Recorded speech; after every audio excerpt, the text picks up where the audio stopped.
कहानी की शुरुआत होती है मेन कैरेक्टर को दिखाने से, जिसका नाम हैना होता है, जो इस वक्त अपने मॉम डैड के साथ खाना खा रही थी। उसकी मॉम हैना को कोई ऐसी बात कह देती है जो उसे पसंद नहीं आती। उसे गुस्सा आ गया। वो अपने नाखून को उंगली पर रगड़ने लगी, क्योंकि ये उसकी आदत थी। अक्सर गुस्से, परेशानी या जब वो कंफ्यूज होती है तो ऐसे अपने नाखून को उंगली पर रगड़ने लगती है। अब ये चीज इतनी खास नहीं थी, पर तभी उसके पेट में हलचल होने लगती है। उसके पेट में कोई चीज पेट को बाहर पुश करने लगती है, यानी कि धकेल नहीं, जिस वजह से हैना काफी कंफ्यूज होने के साथ साथ घबरा भी जाती है। परेशानी में जैसे उसने पेट पर हाथ फिरा, सब कुछ ठीक हो गया, जिस वजह से वो भी इस चीज पर खास ध्यान नहीं देती। जिसके बाद अगले सीन में हम हैना को उसके अपने घर में देखते हैं, यानी कि वो अपने मॉम डैड से अलग रहा करती। यहाँ उसे मिलने हैना का दोस्त आया हुआ था। रात को सोने के बाद सुबह जब हैना तैयार हो रही थी तो पेट पर उसी जगह जहाँ हलचल हुई थी वो शो रहा था, वहाँ अचानक उसे दर्द होने लगती है, जिसके साथ ही उस जगह पर बड़ा सा निशान बन जाता है। पर सब नॉर्मल होने के बाद हैना इस चीज को भी नजरअंदाज करके अपने काम पर चली गई। पता चला कि वो काफी बड़े फैशन डिजाइनर के पास जॉब करती है। उसका काम अच्छे से अच्छी बेहतरीन ड्रेस बनाने का था, पर आजकल उसका बॉस हैना की डिजाइन से खास खुश नहीं था और आज तो बटन लगाते हुए वो एक ड्रेस पर खून लगा देती है, जिस बात से उसके बॉस को बहुत गुस्सा आया और हैना को काफी डांट पड़ जाती है, जिससे वो बेचारी काफी परेशान हो गई। वो बाथरूम में गई, जहाँ उसके पेट में हलचल और पुश फिर से होने लगता है। इस बार तो काफी हिस्सा उभर भी गया था, साथ ही वहाँ खून भी लगा हुआ था, जो देखकर वो काफी परेशान हो जाती है। तभी यहाँ पर उसकी दोस्त भी आ गई, जो हैना के काफी करीब थी वैसे, पर फिलहाल वो उसे कुछ भी नहीं बताती। हैना की ये दोस्त हर जगह उसका साथ दिया करती थी, उसकी हौसला अफजाई करती थी और आज भी वो उसे परेशान देखकर कहती है कि चलो पार्टी करने चलते हैं ताकि तुम्हारा मूड अच्छा हो जाए। जिस पर हैना कहती है कि आज नहीं, फिर कभी चलेंगे पार्टी में, क्योंकि आज मुझे मेरी दोस्त के घर जाना है। हम रात भर वहीं रहेंगे, एक साथ वक्त गुजारेंगे। यहाँ हम जान पाए कि हैना की ये दोस्त और उसका वो दोस्त जिसे वो पसंद करती थी, दोनों ही काफी पहले से एक दूसरे को जानती थी। इसके जरिए ही हैना उससे मिली थी और बाद में दोनों का ताल्लुक बन गया। अब जब हैना अपने दोस्त के घर पर आई तो वो उससे अपनी फैमिली की बातें करने लगा। ये दोनों जब पास बैठी थी तो अचानक हैना के निशान वाली जगह पर दर्द होने लगी। वही चीज फिर से पेट को पुश करने लगी थी, जो महसूस करके हैना काफी घबरा गई। उसे डर लग रहा था कि कहीं ये हलचल, पुश और निशान मेरा दोस्त ना देख ले, इसलिए वो उसे कहती है कि मेरी तबीयत ठीक नहीं, मैं चलती हूँ। उसका दोस्त घबरा गया कि इसे अचानक क्या हुआ। वो पूछता है क्या मुझसे कोई गलती हो गई है। हैना ने कहा कि नहीं, बस मैं अच्छा महसूस नहीं कर रही, जो कहकर वो यहाँ से निकल जाती है। कुछ ही देर में वो अपने घर पहुँच गई, जहाँ उसे एक अच्छा सा ड्रेस डिजाइन करके देना था, पर वो इतनी घबराई हुई थी कि उसे कोई भी अच्छा आइडिया नहीं आता। वो काफी परेशान हो गई, इन हालात से तंग आ चुकी थी, जिसके साथ ही उसके पेट पर निशान वाली जगह में दर्द होने लगी। फिर से पुश होने लगता है, जो इतना बढ़ गया कि अब काफी हद तक पेट उभर गया था। और अब हम बहुत चौंका देने वाला सीन देखते हैं। निशान वाली जगह से एक छोटा सा क्रिएचर उसके पेट से बाहर आना शुरू हो जाता है, जो बहुत बदसूरत लग रहा था। उसे देखकर हैना के होश उड़ जाते हैं, हैरान कुन बात की वो बोल भी सकता था। यहाँ वो हैना को काफी बातें सुनाने के बाद बुरा भला बोल देता है और अभी वो ड्रेस का डिजाइन बनाने में फेल हुई थी, इस चीज की तंज भी वो उसे करवाता है। अब अपनी आंखों पर हैना को यकीन नहीं हुआ, वो इतना घबरा गई कि बेहोश हो जाती है। कुछ देर बाद जब उसे होश आई तो अभी भी काफी घबराई हुई थी। ये चीज उसे बुरा सपना लग रहा था, लेकिन जब वो क्रिएचर को पास पड़ा हुआ देखती है तो फिलहाल उसे अलमारी में बंद कर देती है। उसके निशान पर जहाँ से क्रिएचर पेट फाड़ कर बाहर आया था, उस चोट पर पट्टी करती है। जैसे तैसे खुद को संभालती है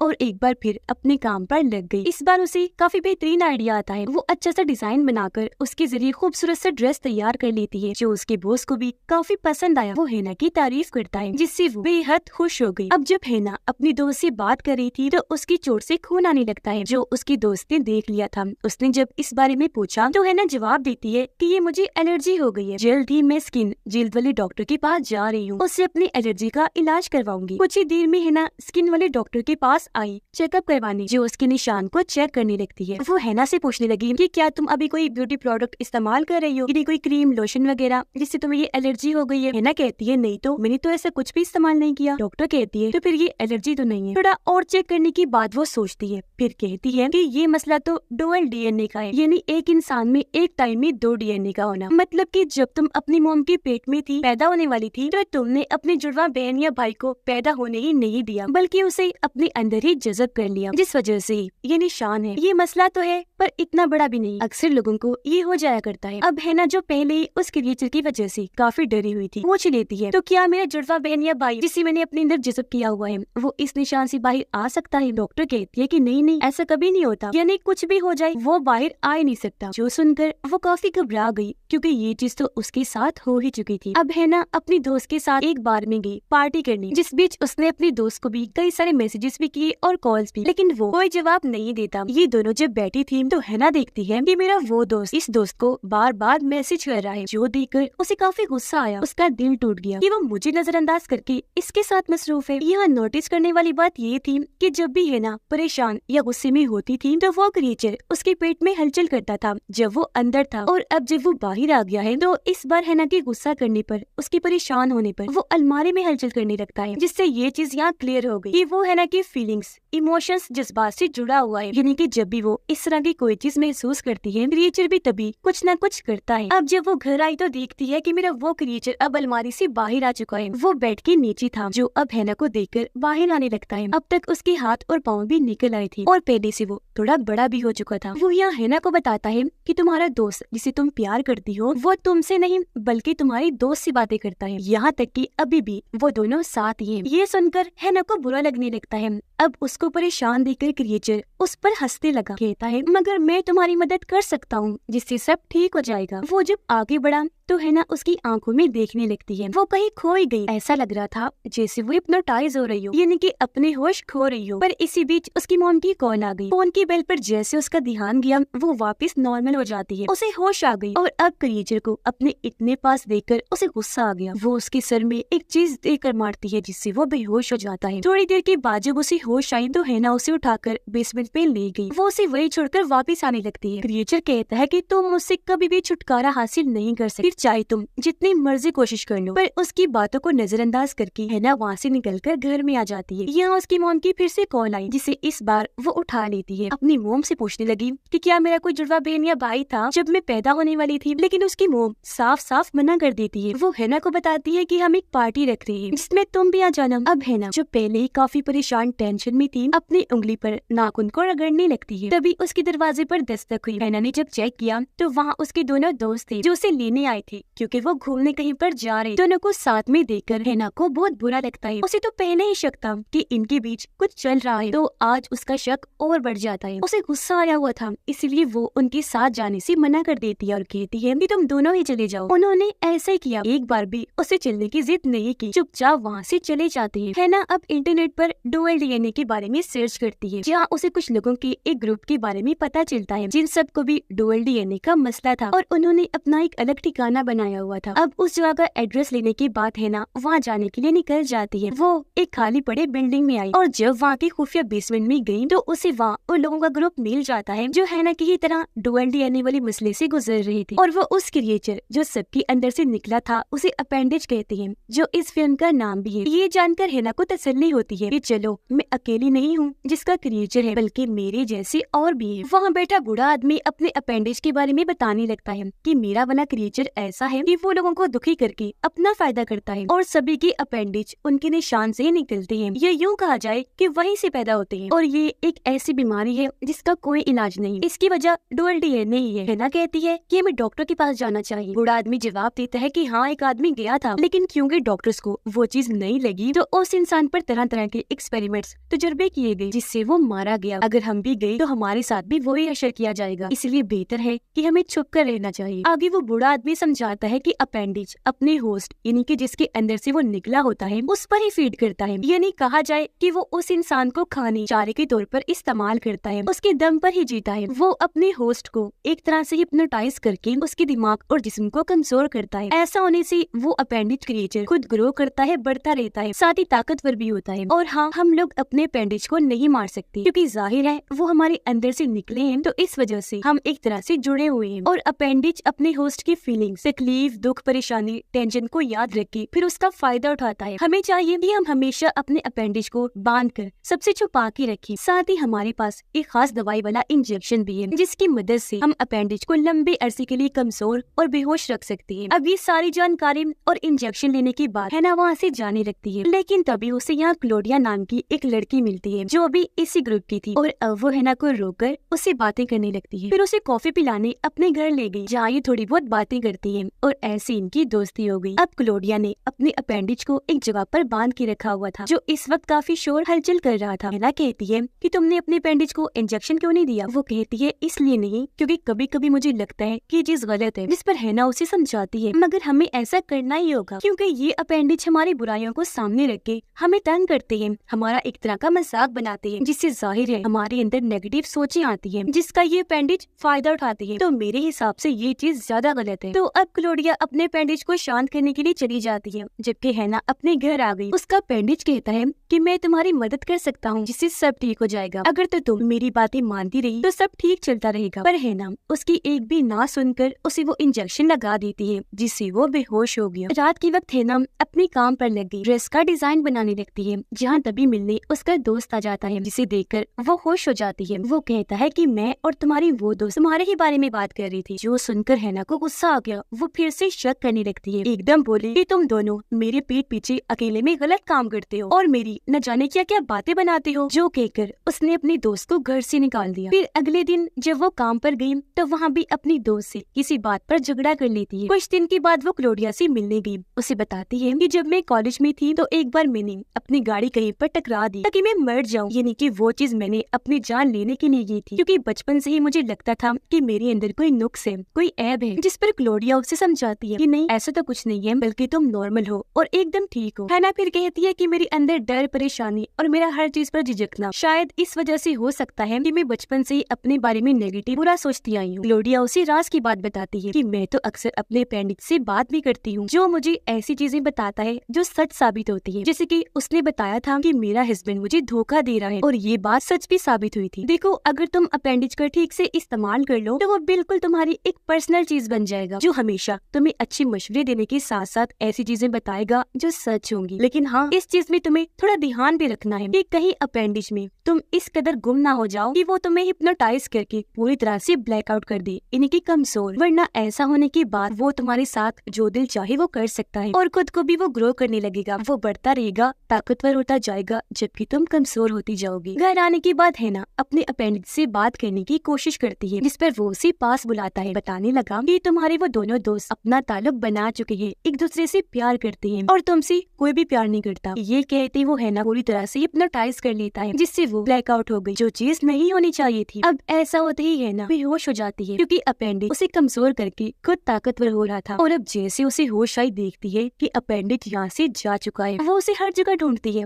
जिस बीच उसकी मॉम की कॉल आ गई। वो कहती है कि आकर अपना खाना ले जाओ। अब हालांकि वो परेशान थी, अपेंडिक्स की वजह से वो कमजोरी महसूस करे, लेकिन फिर भी अपने मॉम डैड के घर जाने के लिए निकल जाती है। यहाँ हमने नोटिस किया कि उसका अपेंडिक्स वहीं छुपा हुआ है। रास्ते में वो क्लोडिया को कॉल करके सब कुछ बता देती है, उससे मदद मांगने लगी, जिस पर क्लोडिया उसे जवाब देती है कि हाँ मैं थोड़ी देर में तुमसे मिलती हूँ, मेरे घर ही आ जा। अब जैसी तैसी वो अपने मॉम डैड के घर तो पहुँच गई थी, पर वहाँ जाकर उसकी तबीयत इतनी खराब हो जाती है कि वो खाने पर ही उल्टी कर दी। तो यहाँ उसकी बहस अपनी मॉम से भी हो जाती है। वो वहाँ से फौरन निकली, बाहर आकर क्लोडिया को फिर से कॉल करके अपने घर आने को कहती है कि जरा जल्दी आना, मेरी तबीयत बहुत खराब है। वो जब अंदर आई तो तबीयत और बिगड़ने लगती है, जो जाहिर है उसकी अपेंडिक्स की वजह से हुई थी। और अब उसका अपेंडिक्स उसके काफी पास आ जाता है, जो बहुत भयानक लग रहा था और अब पहले की निस्बत काफी बढ़ गया था। वो हैना को काफी बुरी बातें कहकर उसके अंदर नेगेटिव सोच को पैदा करता है, जिस वजह से वो भी परेशान हो गई, डर गई और नेगेटिव सोचने लगती है। ऐसा करके उसने क्योंकि हैना को दिमागी तौर पर तोड़ दिया था, तो वो अपने प्लान में कामयाब रहा और अब वो अपनी जुबान से हैना को फीड करने लगता है, जिसके थोड़ी देर बाद वो हूबहू हैना का रूप ही ले लेता है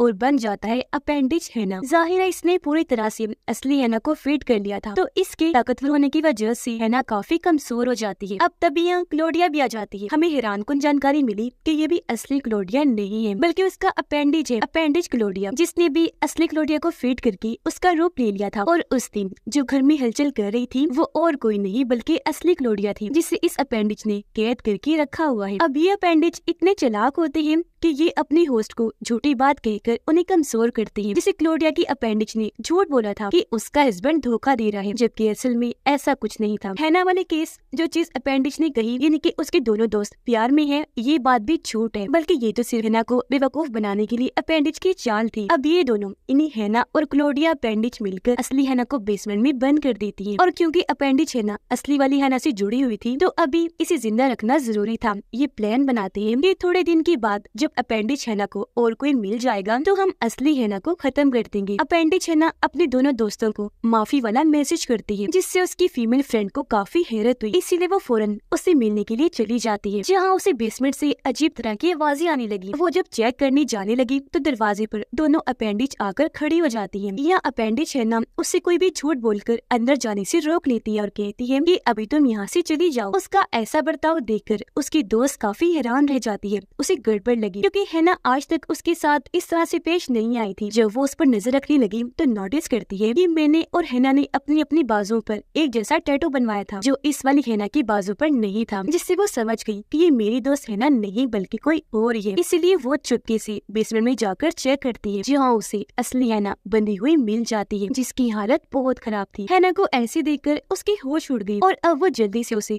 हॉस्पिटल ले आती है। और क्योंकि दोनों में काफी गहरी दोस्ती थी, तो उनके रिश्ते फिर से अच्छे हो जाते हैं। अब वो दोनों अपेंडिक्स उसी ग्रुप के पास आती हैं, जिनके पास हैना आई थी। पता चलता है कि ये सब भी असली लोग नहीं है, बल्कि अपेंडिक्स है, जिन्होंने अपने अपने होस्ट को कमजोर करने, उन्हें फीड करने के बाद उनका रूप लिया हुआ है और उन्हें कहीं कैद करके रखा गया है। और अब वो उनका रूप लेकर उनकी जिंदगी जी रही है। और फिर एक दिन ऐसा आएगा जब वो अपने होस्ट को ही खत्म कर देंगे। वो यहाँ अपेंडिक्स हैना के लिए तालियां बजाने लगते हैं। यह उनका हेड बताता है कि अब मैंने एक नया तरीका ढूंढा है, जिसमें हम अपने होस्ट के अलावा किसी और पर भी फीड कर सकते हैं, ताकि हम और ग्रो हो सके, ताकतवर बनते जाएं। और वो दूसरे लोग ऐसे होंगे जो अपनी जिंदगी में खुश नहीं है, यानी कि हर वक्त उनको नेगेटिव सोचें आती होंगी। वो परेशान, डरे हुए, घबराए हुए रहते हैं। किसी बात का उनको दुख होगा और उनकी इन्हीं चीजों का फायदा उठाकर हम उन्हें फीड करेंगे। यहाँ हेड सबको एक लड़का दिखाता है, जिसे कि उसने यहाँ बांध के रखा हुआ था। वो बताता है कि इसके भाई की मौत हो चुकी है, जिस वजह से ये दुखी रहता है। ये चीज इसे दिमागी और इमोशनली तौर पर तोड़ती है, जिस चीज से मैं फीड करता हूँ। जो सुनकर सभी अपेंडिक्स काफी खुश हो जाते हैं, क्योंकि अब से ये सब भी वही करने वाले थे। अपेंडिक्स हैना अपने दोस्त के पास जाती है, जबकि हॉस्पिटल में नर्स हैना को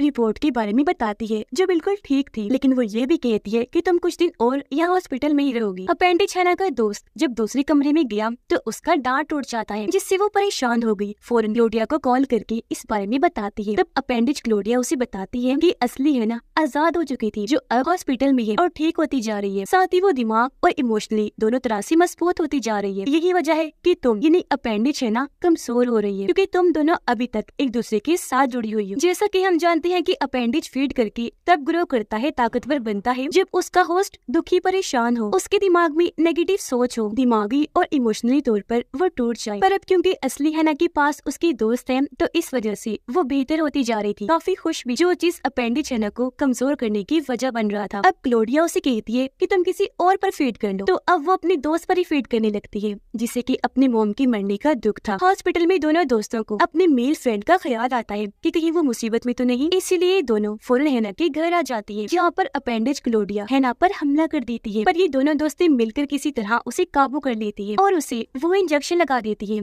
जिससे वो बेहोश होकर वहीं गिर पड़ती है। फिर ये दोनों कमरे में गयी, जहाँ अपेंडिक्स हैना उसके दोस्त पर फीड करे। अब अगर ये फीड का प्रोसेस पूरा हो गया तो पहले इनका दोस्त मारा जाएगा और फिर अपेंडिक्स हैना असली हैना को भी मार देगी, क्योंकि अभी तक दोनों जुड़ी हुई थी। इसलिए हैना उसकी जुबान ही काट देती है, जिससे फीड का प्रोसेस रुक गया। हैना और उसके दोस्त की जान बच जाती है। फिर अब अपेंडिक्स हैना असली हैना को बातें करके जज्बाती करने की कोशिश करती है, ताकि वो इमोशंस में आकर टूट जाए। पर अब क्योंकि ये हैना काफी मजबूत है, इसलिए वो खुद पर काबू पा लेती है और उसे इंजेक्शन देकर बेहोश कर देती है, जिससे धीरे धीरे वो कमजोर होती जाएगी, फिर बहुत छोटी बन जाएगी। मरेगी तो नहीं, पर उसका साइज हमेशा के लिए छोटा ही रह जाएगा और अब की बार वो खतरनाक भी नहीं रहेगी। ये पहले जैसी छोटी सी क्रिएचर होगी, जिससे हैना को कोई फर्क नहीं पड़ेगा। अब हैना और उसकी दोस्त असली क्लोडिया को भी बचाकर उसे आजाद कर देती है, साथ ही उसकी अपेंडिक्स को भी छोटा कर देती है और वो भी अब खतरनाक नहीं रहेगी। अब हैना और उसकी दोस्त जॉब छोड़कर अपना काम शुरू कर देती है। अब की बार हैना में काफी कुछ बदल गया था। उसके अंदर पॉजिटिव सोच आ गई थी, कॉन्फिडेंस, हौसला आने की वजह से उसके रिश्ते सबके साथ अच्छे हो गए थे। वो सोच लेती है कि मैं जैसी भी हूँ, मुझे ऐसे खुद को कबूल कर लेना चाहिए। फिर इसी सोच के साथ वो खुश रहना शुरू शुरू कर देती है। वो अपने अपेंडिज को बिल्कुल किसी छोटी सी बेबी की तरह संभाल रही थी, सबसे छुपाकर। अब कहानी से हम समझ पाए कि अपेंडिज हमारे अंदर की नेगेटिव सोच, परेशानी, दुख, टेंशन, तकलीफ और ऐसी कई सारी फीलिंग्स हैं जो हर इंसान के अंदर होती हैं, और जाहिर है इनसे इंसान कमजोर हो जाता है। पर इसका मुकाबला हम इस तरह कर सकते हैं कि इन फीलिंग्स पर काबू रखें, यानी कि हमेशा पॉजिटिव सोचें, टेंशन को ज़हन से निकालकर रिलैक्स रहें, जिससे ये कहानी वाला अपेंडिज यानी कि ये बुरी फीलिंग्स हम पर हावी नहीं होंगी, हम बिल्कुल ठीक रहेंगे। इसी मैसेज के साथ ये फिल्म इधर ही खत्म हो जाती है।